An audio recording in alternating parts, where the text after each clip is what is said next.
আসসালামু আলাইকুম প্রিয় বন্ধুরা, মুরগিরে খাবার দিচ্ছি। এই যে দেখো, ধান গম মিক্সড করে একসাথে মুরগিরে খাবার দিচ্ছি। এখন এই যে মুরগির খোয়ার খুলতেছি। ওই দেখেন কিভাবে ডাকাডাকি করতেছে, পাগল হয়ে গেছে। হ্যাঁ বন্ধুরা দেখেন ডিম, ওহ ডিম কয়টা পারছে দেখি। একটাই আছে, যাক তাও ভালো।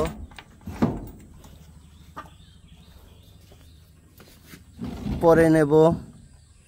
ওই দেখেন পাগলারা খাচ্ছে, বেশি না, মাত্র 4টা, 3টা মোরগ, একটা মুরগি। ওইটারে সবাই খালি মারে, যে কারণে ও সব সময় ফাঁকা থাকে। এই 3টা ফাজিল।